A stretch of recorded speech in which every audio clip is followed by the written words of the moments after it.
Lors de la saison 1999-2000, Fred Hickman accorda son vote pour le titre de MVP de la NBA à Allen Iverson, empêchant ainsi le Lakers Shaquille O'Neal de devenir le premier MVP unanime de l'histoire. 1999 marque aussi le début d'une nouvelle série écrite et dessinée par un mangaka qui lui fait l'unanimité. Je parle du fan des Lakers, le célébrissime auteur de Slam Dunk, de Vagabond et du manga dont nous allons parler dans cette vidéo, le chauve le plus classe du Japon, j'ai nommé Takehiko Inoue.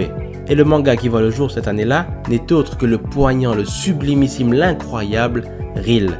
Ne perdons pas plus de temps, enfilez vos meilleures paires de Jordan, servez-vous votre meilleur verre de boisson gazeuse et attrapez le paquet de chips à côté de vous et commençons la vidéo.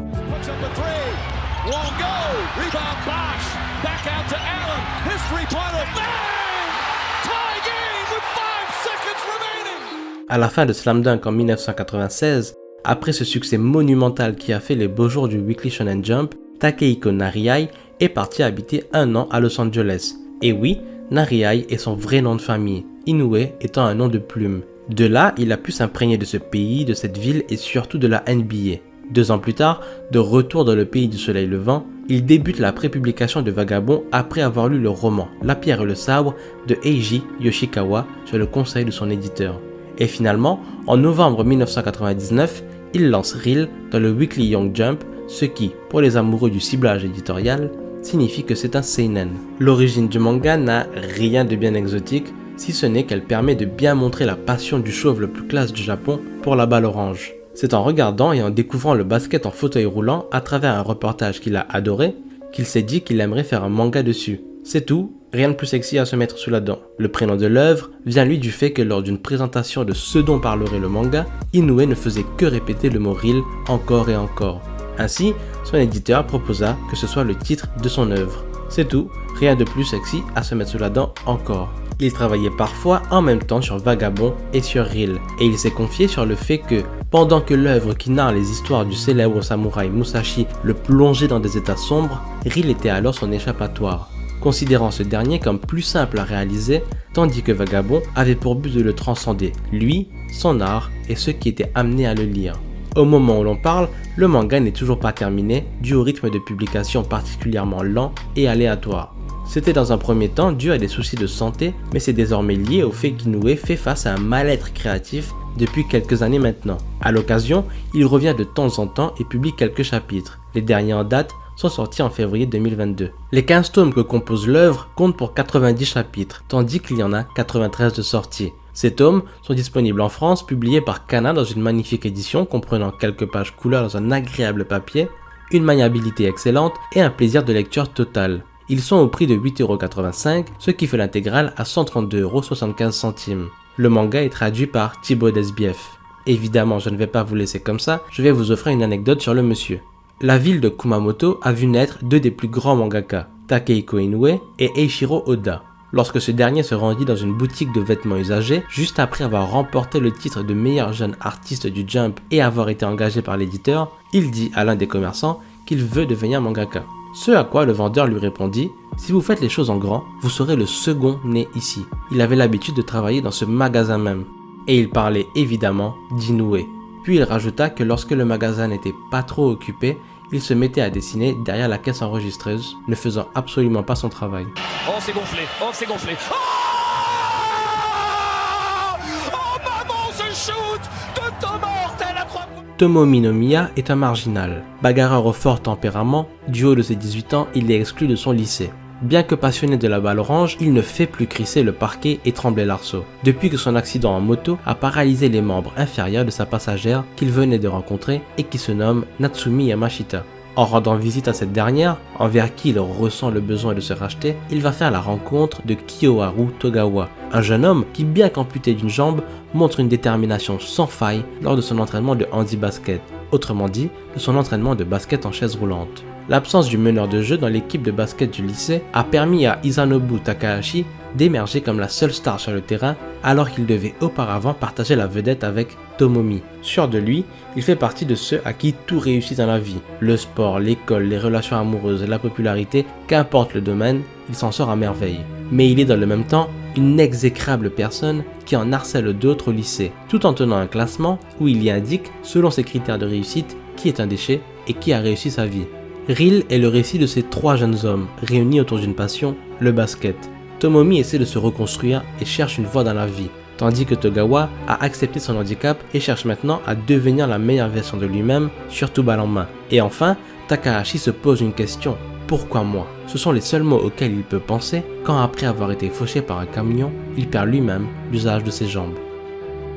Avant ça, Alex, je suis obligé de poser la question protocolaire. Le lundi, on est avec plein de gens à midi. Qu'est-ce qu'on mange? Qu'est-ce qu'on mange? C'est une bonne question. Il y a des moments dans la vie où la réunion de deux éléments forme une union parfaite. Une partition à la douce mélodie, un paysage à couper le souffle, un rire qui appelle la joie. Tout simplement, une union qui sonne comme une évidence. Je parle là de deux éléments qui chacun pris à part est déjà extraordinaire, mais dans la mise en contact, les fait se sublimer l'un l'autre. Je parle du thème du sport et du thème de la tranche de vie. Les émotions fortes de l'un associées à la douce amertume de l'autre. Qu'y a-t-il de plus beau? Rien les amis, rien. Dans un premier temps, Reel est un manga de sport, et plus précisément de basket. Rien de surprenant à dire cela. Mais tout de suite, une question se pose. Reel est-il tout simplement une version en fauteuil roulante de Slam Dunk? Ne serait-ce que sur l'aspect sportif, la réponse est évidemment non. Autrement dit, Reel ne s'inscrit pas dans le cadre classique des mangas de sport qu'on retrouve la majorité du temps, comme dans des œuvres telles qu'Hikaru no Go, Kuroko no Basket, Aishii 21, Haikyuu et Slam Dunk, pour n'en citer que quelques-uns.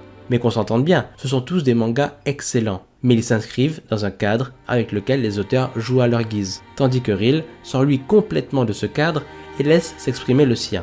Dans Reel, vous ne retrouverez pas de compétition lycéenne avec un jeune égaré qui se découvre tout à coup un immense talent pour un sport qu'il ne connaissait pas. Non, non.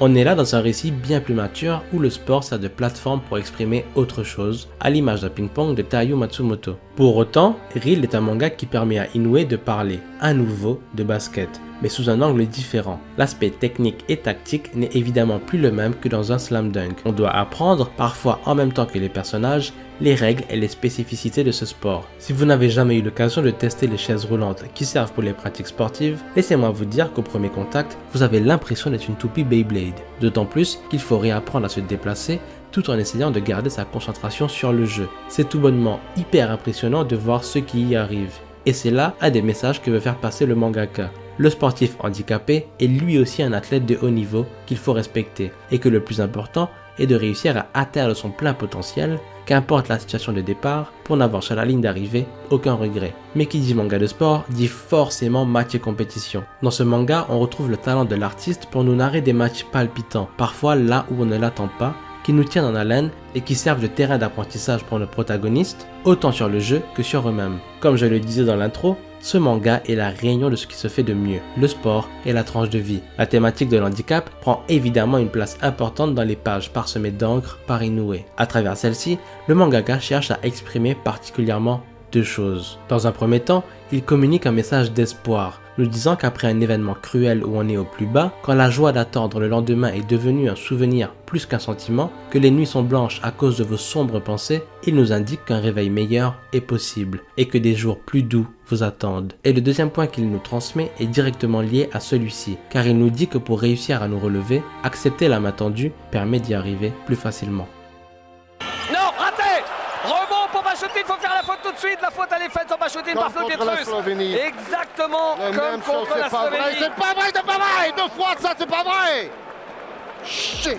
Je n'utilise pas souvent le qualitatif chef-d'œuvre, mais pour Reel, ces mots sont parfaitement justes pour exprimer la beauté qu'il en ressort. Une beauté qui est d'abord graphique. Le dessin d'Inoue y est toujours aussi beau, exprimant à merveille durant les matchs l'intensité et la vitesse. Le découpage est aussi fluide que ne l'est pas un chapitre de One Piece. Et malgré un style ultra réaliste, le mangaka n'hésite pas à nous gratifier de quelques cases cartoonesques, en surface bien entendu, pour permettre d'accentuer les émotions de ses personnages, nous laissant alors décrocher un sourire. Mais là où il est le plus impressionnant, c'est par son envie de raconter des choses par le dessin et seulement le dessin, usant à merveille des métaphores. Alors je vous dis, moi j'ai une théorie sur ce manga, et elle dit que c'est une commande passée à Inoue par Kleenex pour booster leur vente au Japon, parce qu'il n'est pas normal qu'une œuvre réussisse à provoquer les chutes du Niagara autant de fois et pour des contextes aussi différents, parfois de joie, parfois de tristesse. Ce manga est une magnifique aventure humaine. L'évolution des personnages est parfaitement cohérente et bien gérée, et aucun d'entre eux ne vous laissera indifférent.